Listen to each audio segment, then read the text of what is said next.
आज 55 दिन हो गए हमें धरना देते देते, ना तो हमें मुख्यमंत्री जी के कोई आदमी आया, ना एलजी की तरफ से हमारे पास कोई बात हुई। मैं तो एक बात कहता हूँ, छोटी छोटी बातों के लिए केजरीवाल जी प्रेस कॉन्फ्रेंस करते हैं। हमारा इतना बड़ा मुद्दा है, 11,000 लगभग लड़के बैठे हैं धरने पे 2 महीने से। क्या आप एक प्रेस कॉन्फ्रेंस करके भी नहीं बता सकते? तो कह रही भाई कि आपको मंदिर बना कर दे दिया, राम मंदिर। आप कह रहे हैं अमित शाह की भाई फ्री में युवाओं को दर्शन कराएंगे, हो गया छुट्टी? नहीं, देखो, भगवान की आस्था हमारे दिल में, भगवान दिल में होता है।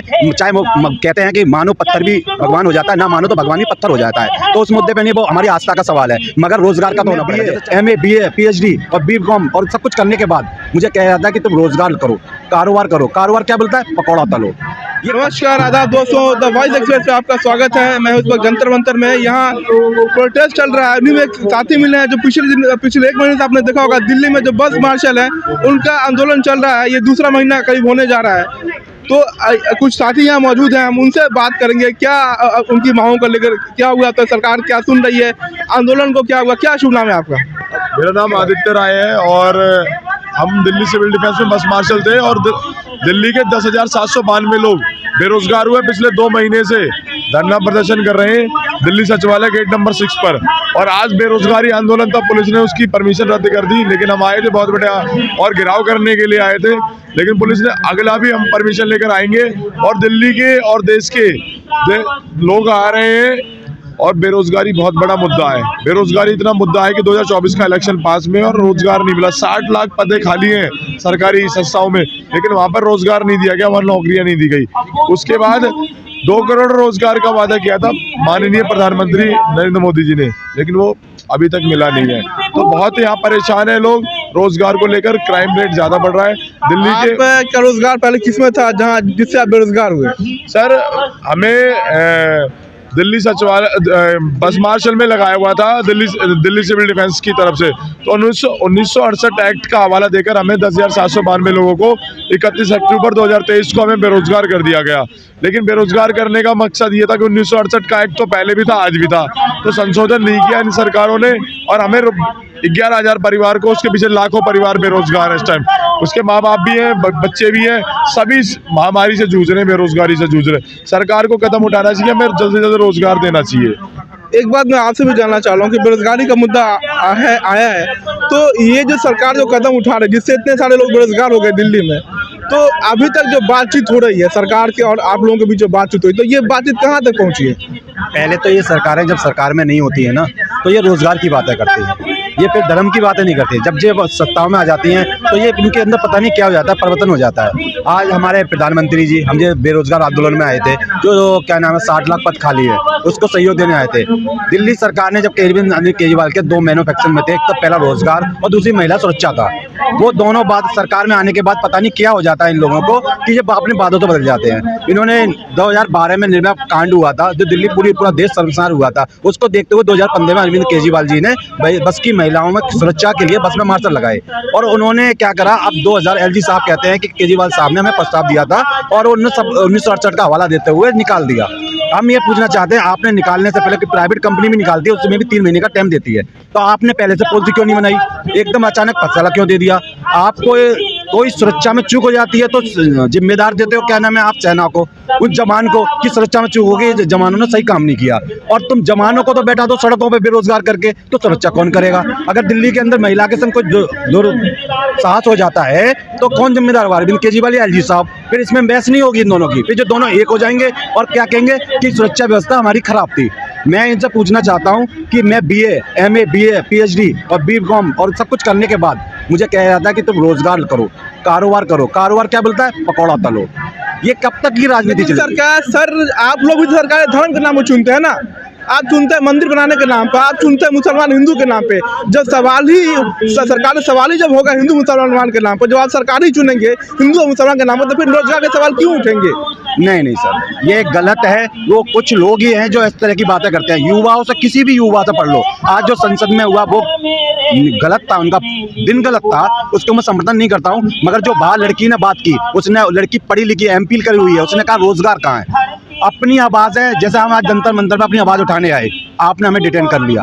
जब हमें तुम यहाँ प्रोटेक्ट नहीं करने दोगे, आवाज़ नहीं उठाने दोगे, तो हम कहाँ पे उठाएं? तो हमें तो ऐसे कुछ ना कुछ ऐसा सोचना पड़ता है जहाँ पर हमारी आवाज़ उठ सके। अब सरकार तो कह रही है कि आपको मंदिर बना कर दे दिया, राम मंदिर। आप कह रहे हैं अमित शाह कि भाई फ्री में युवाओं को दर्शन कराएंगे, हो गया छुट्टी? नहीं नहीं, देखो, भगवान की आस्था हमारे दिल में, भगवान दिल में होता है।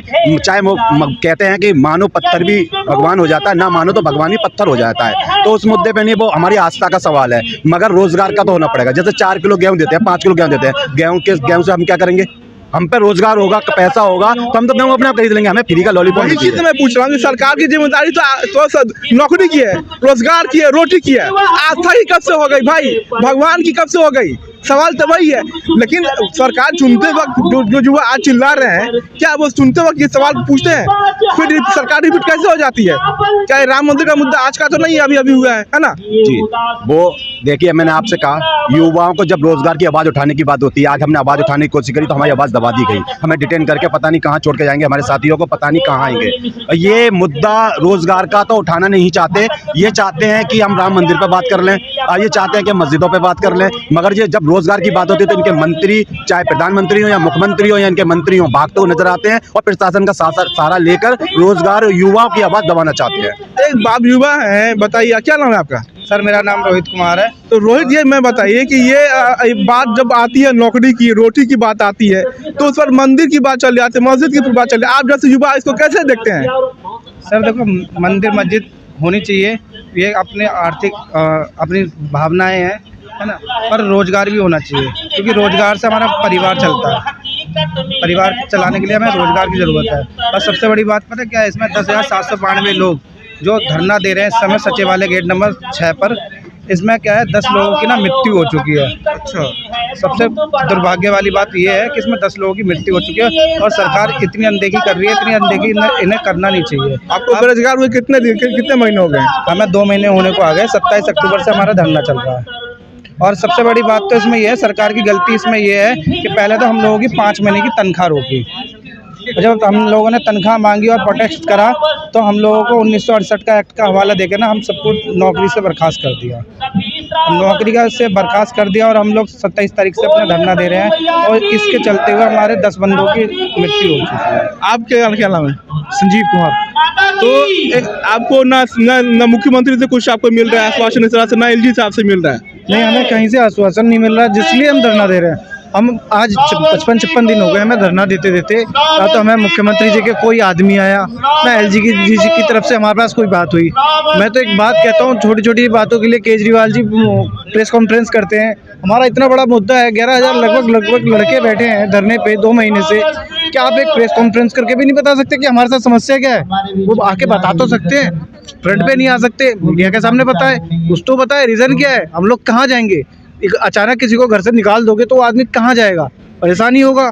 हम आज शांतिपूर्वक तरीके से बैठे हैं, कल भगवान न करे हमारे बीच में से कोई उपद्रव करेगा, परेशान करेगा, कुछ तोड़फोड़ करेगा, फिर उसके लिए जिम्मेदार कौन होगा? सरकार या हम लोग? पर जो बेरोजगार होगा कुछ ना कुछ तो करेगा, उसे पेट चलाना है, उसे घर चलाना है, कहाँ से चलाएगा? या तो फिर वो कुछ गलत काम करेगा। अब एलजी साहब कह रहे हैं कि हमने होमगार्ड में भर्ती निकाली है 10,000 लोगों की, और इसमें हम सबसे पहले सिविल डिफेंस को लेंगे, है ना। तो सिविल डिफेंस के लिए उसमें पहले तो इन्होंने अपनी एक डिमांड रख दी कि सभी 12वीं पास होने चाहिए, 5 हाइट रख दी है, और फिर इनका पेपर होगा, और एज लिमिट कर दी है, इससे ऊपर बंदा नहीं होगा। जिसमें हम लोग, मैं 4 साल से था, कुछ लोग 10 साल से थे, 15 साल से भी सिविल डिफेंस में नौकरी कर रहे थे, है ना। उनकी एज ओवर हो चुकी है। अब उन लोगों का क्या होगा? माताएं बहनें, आप गेट नंबर 6 सचिवालय आकर देखिए, माताएं बहनें अपने बच्चों को, छोटे छोटे बच्चों को लेके बैठे हो ऐसे मौसम में, ठंड के मौसम में। कितना दुर्भाग्य वाली बात है। तो तमाम तरह की राजनीति पर प्रतिक्रिया होती है, प्रेस कॉन्फ्रेंस होता है, लेकिन जब युवाओं के रोजगार की बात आती है, जब उनके हक की बात आती है, तो तमाम सरकारें, तमाम पार्टियां चुप क्यों हो जाती है? एक मंच पर आके उनकी नौकरी के लिए, इनकी रोजी रोटी के लिए आवाज़ बुलंद क्यों नहीं करती? फिलहाल जंतर मंतर से मैं सादिक जमा, द वॉइस एक्सप्रेस के लिए।